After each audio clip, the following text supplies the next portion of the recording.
So good morning. The next topic is the designing of the Butterworth filters.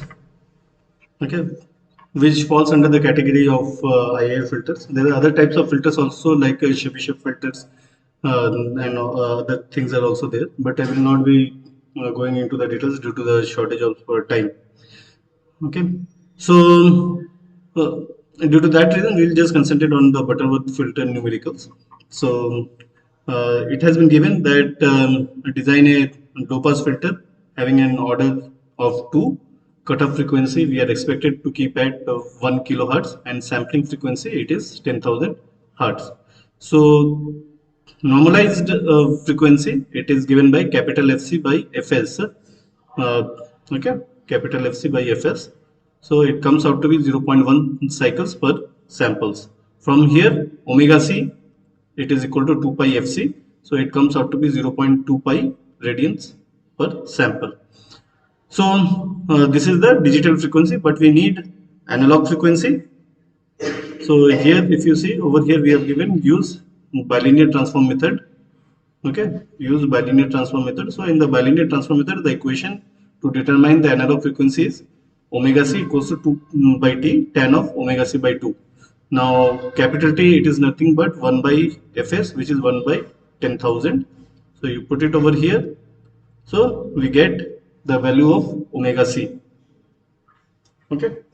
Today I will be a bit faster because I need to complete the course so that on Monday we can just discuss. So then what happens is that the location of the poles we need to find out. The location of the poles pi it is given by plus minus omega c e to the power j n capital N plus 2i plus 1 pi divided by 2n, where I varies from 0 to n minus 1. Capital N it is given as 2, so n minus 1 is 1. So 0 to 1, so that means we are having two values 0 and 1. So P0 equals to, you put the values over here omega c, then other values can be put in over here. Okay, by over here put the value of n is equal to 2, I is equal to 0 plus 1. So here is 2 plus 1 3 pi by 4, and all 4 comes from here. Okay, 2 multiplied by 2 4. Okay, so it is basically cos theta plus j sin theta. Similarly you get the p1 values also. So over here what happens from p0, there, see there are two values plus minus, here also p1 plus minus, so we will get four values p01, p02, p11, p12. So from 0 we are having 2, from p1 we are having two values 11 and 12. Then we will plot these values over here in the S plane. So after plotting this, if you see P01 is here, P11 is here, P12 is on the right hand side, P02 is also on the right hand side. From our basics of the IIR filter design, we know that no poles can be put on the right hand side of the S plane. Okay, so from here we have to take the values of P01 and P11 for the designing of the filter, and these two are conjugate points. Okay, so HS it is given by omega c to the power capital N. Omega c we have calculated over here, to the power capital N is 2, and then S minus S1 multiplied by S minus S1 conjugate. Okay, these two positions of P01 and P11, right? You just put the values. After putting the values, we have to use the bilinear transform method. So from the bilinear transform method, you just put these values and you get the H set. Okay. Now let's go to the next question. It is also related to the Butterworth filter designing. However, over here, no order and all these things has been given. What we are given with modulus of H omega, it varies in the range of 0.8 to 1. So that means there is a ripple in the pass band. Again, in the stop band, there is a ripple of this thing, and what is the frequency range of the pass band and what is the frequency range of the stop band, it has been given. Now from here, if you see, gain at the pass band is 0.8. Okay, it is considered to be 0.8. Then in the gain in the stop band is 0.2. Omega pass band is 0 to 0.2 pi, and omega stop, it starts from 0.6 pi. Okay, now our first attempt would be to determine the specifications of the filter. So in for the specification of the filter, if you see over here, the digital filters specification of this what you call this cutoff frequencies have been given, or the frequency or digital frequency components have been given. So from there we have to find out the analog frequency components, and the analog frequency component is given by omega equals to 2 by t tan omega by 2. So omega p we found out to be 0.65, and omega s, it is 2.75. Okay, now from here correspondingly we get to this point. Okay, so what is 0.2 pi and its corresponding analog frequency value, and 0.6 pi and its corresponding analog frequency value. That's what we have found out.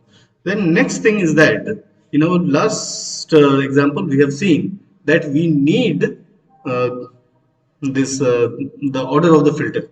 Okay, so the order of the filter, it is determined by this equation. Capital N equals to 1 by 2 log of 1 by a square minus 1 divided by 1 by ap square minus 1, and then divided by, in the denominator we have log of omega s by omega p.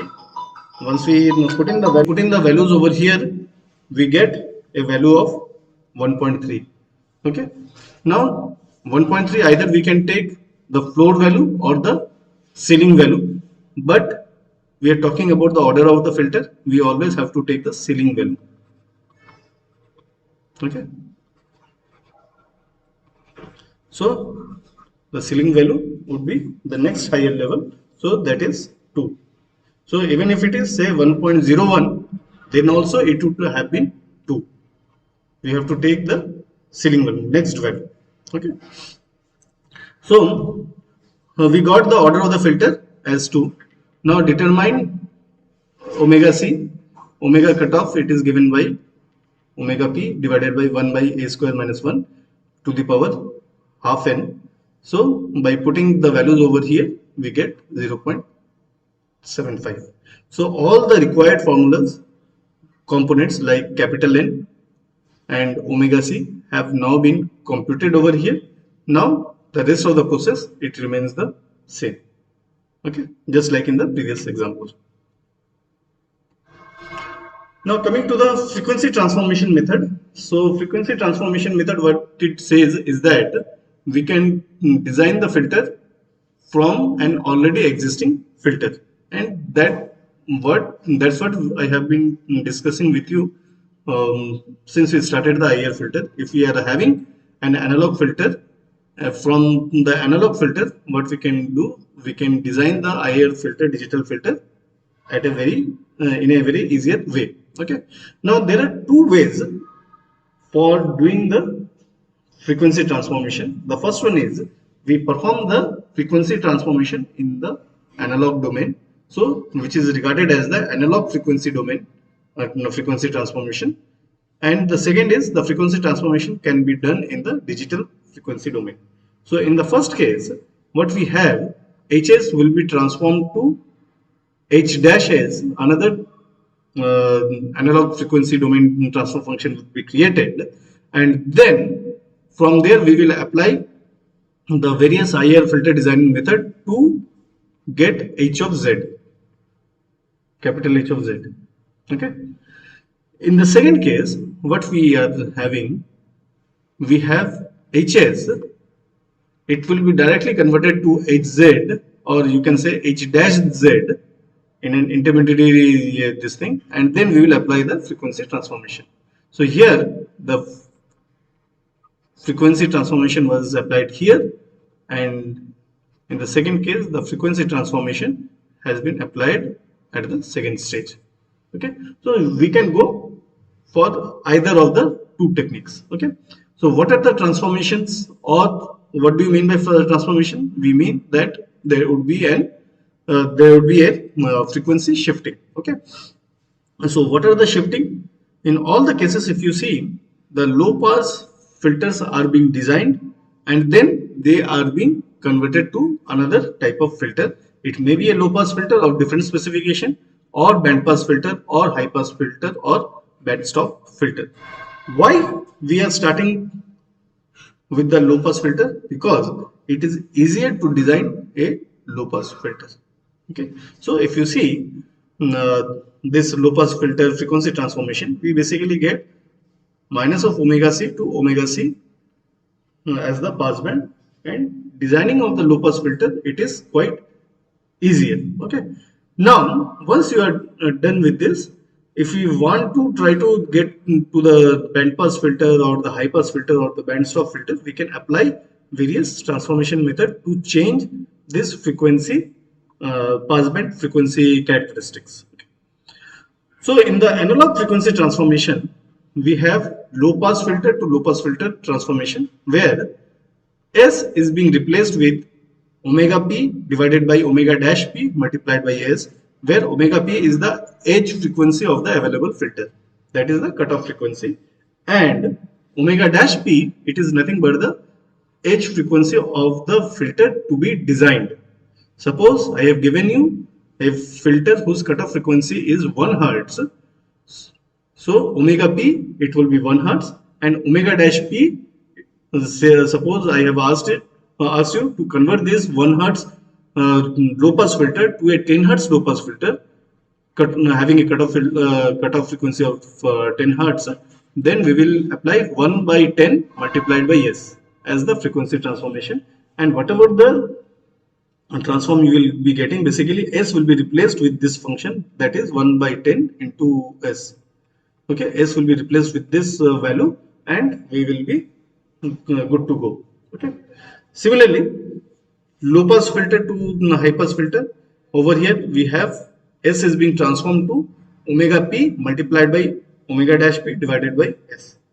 When we talk about low pass filter to band pass filter, it is omega p multiplied by S square plus omega L multiplied by omega u divided by S of omega u minus omega L. Similarly, we have the equation for the low pass filter to the band stop filter, and this is the equation. Okay, so these are for the analog frequency transformation. Okay, these are for the analog frequency transformation. Then we have the second type of the frequency transformation, digital frequency transformation, where we have again low pass filter to low pass filter. Now if you see Z inverse, because in digital frequency we are having the Z plane as the complex frequency component, so Z inverse will be replaced with Z inverse minus alpha divided by 1 minus alpha Z inverse, and alpha value has been given over here. Okay, similarly for the low pass filter to high pass filter, we will be having this equation. Then low pass filter to band pass filter, we will be having this equation. Over here if you see, alpha 1 alpha 2 are there, so alpha 1 and alpha 2 values, it has been given over here. However, the alpha value, how to compute the alpha value, it has been given over here, and k value, how to compute the k value, it is given over here.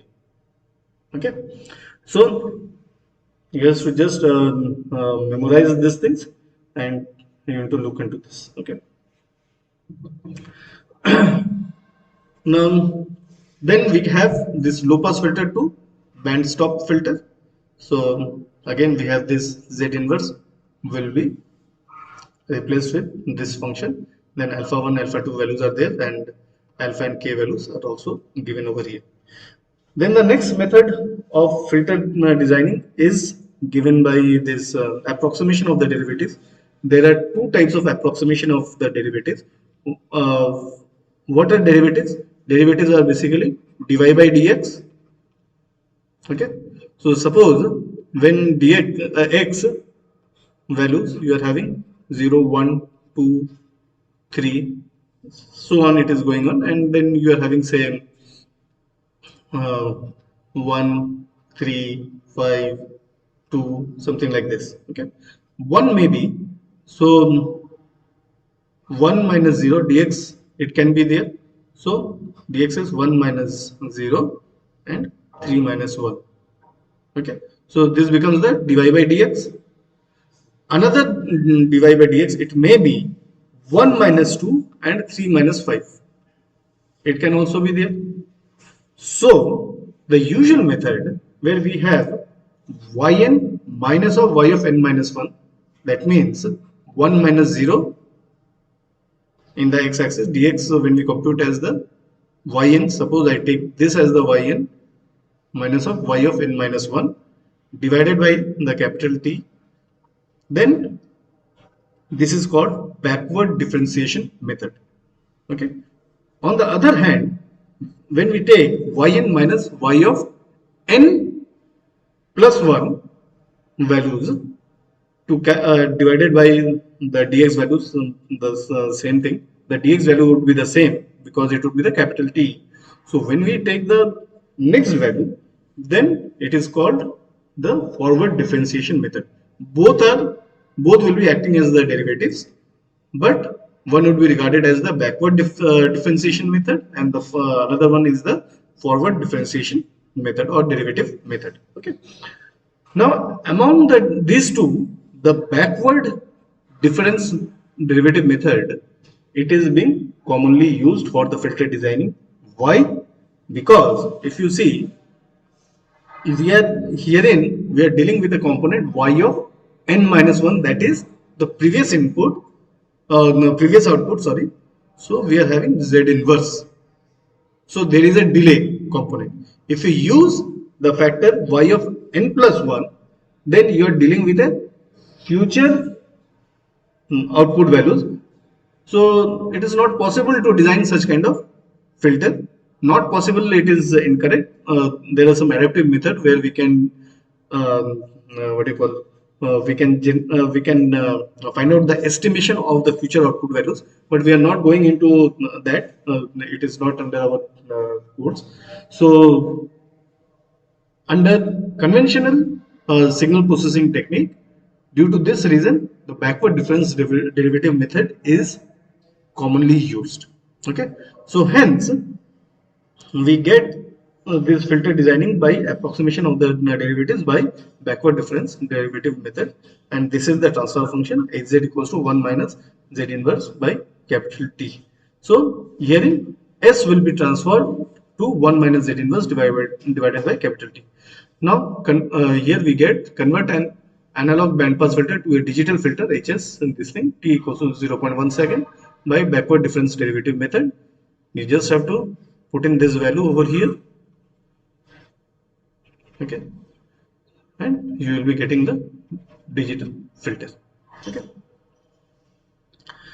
Now next comes the structural realization of the IIR filters. I have already discussed about the direct form 1.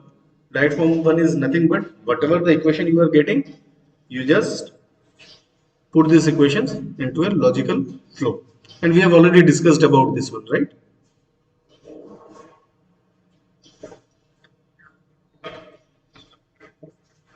Now, what happens in direct form 2? In the direct form 2, what we have is that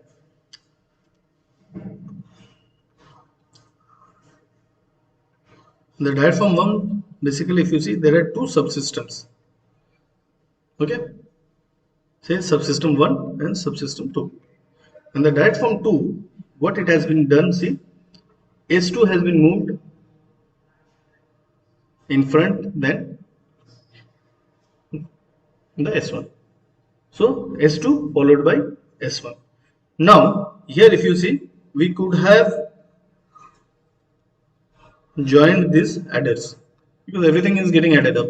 So we could have generated a thing like this one plus by doing this plus and plus.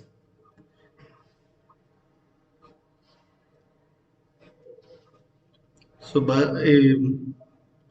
bypassing all these things, if you see, we are we would have reduced one added extra one added, okay, just by manipulating this things, okay. Now similarly, when we have put S2 and S1 in this order, we can combine these two delays into a single delay, okay. And this is what it has been done over here. If you see, instead of 4 delays, now we are having only 2 delays. And since we are having 2 delays, the computational complexity of this signal flow graph, it is lower as compared to the direct form 1, okay. And numerical stability, in many of the cases, it has been seen that it is better in direct form 1. Then I have already told you that if there are two types of filters, there is a filter which is having two subcomponents, hz equals to h1z plus h2z. Then we can design or realize the filter in this fashion. And if it is in the multiplicative form, then we can realize the filter, those subsystems, as cascade form, in the cascade form realization form, right? Any doubt till here? No. Okay, good. Then we have the transposed direct form. For the transposed direct form, what we have is that we have to start with direct form to realization this thing. Then what we have to do is that we have to reverse the direction of the signal flow. This is the original one. So if you see minus of A1, so the signal flow is happening like this. Okay. Then it is going like this, right? So here also, if you see, it is going like this and this is going like this, right? Now what it says, reverse the direction of the signal flow, okay. So this one and this one is same, the lower one and this upper one were the same. So when we are supposed to implement any or realize any filter by the transposed direct form, then we have to follow these steps. The first step is the reverse the direction of the signal flow. So in the next step, what we have done, see, whatever was the direction of the signal flow, it has been reversed, okay, in the second case. Then interchange the input and the output. Then we have interchanged the input and the output. The reverse the roles of all the nodes. Here, see, all the frequency components, this one, they are getting over here and they are being added up. Now over here, if you see, signal is coming over here and then it is branching. So the roles have been reversed, okay. So summing node has become the branching node, and this branching node, it has become this adder node. Say this one over here, it was branching, now it has become adder, okay. So we have reversed the roles of all the nodes. So because of that, summing point becomes branching point and branching point becomes summing point, okay. Now this is the transport architecture. We, in the next stage, we have just reorganized this thing into the third form, okay. So the main reorganization, it has happened over here, and in the second one we have just reorganized the notations, nothing else, okay. So by doing this, we have got into the transposed direct form realization of the filter, okay. Now then comes the integrators. So rectangular integrator. So this is the equation of the rectangular integrator. And from there we get the transfer function like this. So modulus of h of omega t is this one and phase is this one. So rectangular integrator, it is the most simplest form of integrator, but the problem over here is that if you see, this is the point, this is the point, it is taking a rectangular area and calculating over here. However, there is a area over here which is not being considered. Okay, now this problem has been solved in the trapezoidal integration. Okay, so this is the equation for the trapezoidal integration. Okay, and from there we have this transfer function, then we have this modulus of h of omega t and phase of omega t. Over here again in the trapezoidal integration, what happens? Rectangular plus one triangular area, but still there is a small area which is not being covered. Okay, but it is having better efficiency as compared to the rectangular integration. But rectangular integration is what do you call it? It is easier to implement, and the computational complexity is lower, and due to that the computation is faster for the rectangular integrator as compared to the trapezoidal integration integrator. Then the next one is the Simpson's rule of integration, which implements a polynomial integration. So it uses a polynomial function for the integration purpose, and this is the equation for it. Okay, and then from here the z has been calculated, and then you can calculate the modulus of h of omega t and phase of phase of h of omega t. Okay, and from there you can find out the pole zero plot and the realization of the filter. Now next comes another type of filter design method, and it is a generic type for the design of two-pole filters. Over here, if you see the hz, it is given by 1 plus a1 z inverse plus a2 z to the minus 2 divided by 1 minus b1 z inverse plus b2 z to the minus 2. Okay, from here 0 locations they are given by z equals to minus a1 plus minus under root of a1 square minus 4 of a2 divided by 2, and pole locations are given by z equals to b1 plus minus under root of b1 square minus of 4b2 divided by 2. Okay, then b1 is equal to 2r cos theta and b2 equals to r square. Okay, b2 is equal to r square. Okay, basically if you see two pole filter, so basically we are mainly interested in the positions of the poles. Okay, so what you have, b1 equals to 2r cos theta and b2 equals to r square, and theta is equal to 2 pi fc by fs. Okay, so one cutoff frequency would be given and fs would be given. Then we have to choose the sampling frequency, which is the fs, choose the critical frequency for high pass filter, low pass filter, and choose the resonant frequency for band pass filter, band reject filter. Okay, suppose I tell you that design a filter with 60 hertz noise suppression capability. So it is a notch filter. So basically it is a typical case of band reject filter. Okay, so here the resonant frequency would be chosen as 60 hertz. Okay, so select r, distance of poles from the origin. Okay, so r equal to 1 pole, you will be having a maximum effect of pole, and r equal to 0 you will be having damping effect. There will be almost no effect on the air. Okay, so what happens, we cannot choose r equal to 1.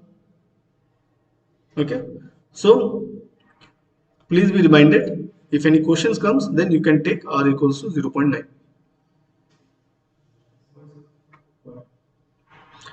because it would be nearer to the frequency axis. Okay, because it would be nearer to the frequency axis. Are you getting my point? Because if you put r equals to 1, it will make the system marginally unstable. So we don't want that to happen. So that's why if any question comes, And I hope there is a question on this one. So depending upon the question, you can choose r equals to 0.9. And if you put r equals to 0, it will affect all the frequencies equally. So it has no meaning basically, right? So once you select the r, theta has already been selected because you know the sampling frequency, you know the resonant frequency. Okay, theta is already selected. R you have put it as 0.9. Okay, B2 equals to R square, 0.9 into 0.9, 0.81. Okay, so B1, B2 is totally sorted out. Then comes to the A1 and A2 values, and this table you have to remember. Okay, for low pass filter 2 1, band pass filter 0 minus 1, high pass filter minus 2 1, band reject filter 2 cos theta 1. Say for example, if you are telling that 60 hertz noise suppression you want to do, and you have a sampling frequency, say for example 180 hertz. So basically, what will happen? See, FC by FS 2 pi 60 by 180.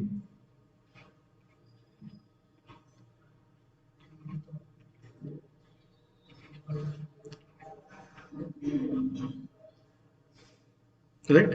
So theta is 2 by 3 pi. So 2 of cos theta is 2 multiplied by cos of 2 by 3 pi. Okay, and A2 is 1. That's it. So we just have to, you have calculated A1, A2, B1, B2 you have calculated. You just have to put it over here. It's very simple. There is nothing complex over here. Okay, so just put the values. Just by doing that, you have designed a two-pole or second order IIR digital filter. It's as simple as that. Okay, you have to do nothing basically. Okay, then you realize the filter. Realization is here. Already these coefficients you have calculated, and this realization is common for everyone. You just have to change the values of the A1 and A2, B2 and minus B1. That's it. So once you do that, your filter is also realized. So this is the most simplest way to design an IIR filter. Okay. So with this, we complete this chapter. There was another chapter on this joint time frequency analysis, but I don't think I will be able to cover because your classes started so late. And I thank you for being very patient, even though I have just rushed into many cases. If you have any problem, we can discuss.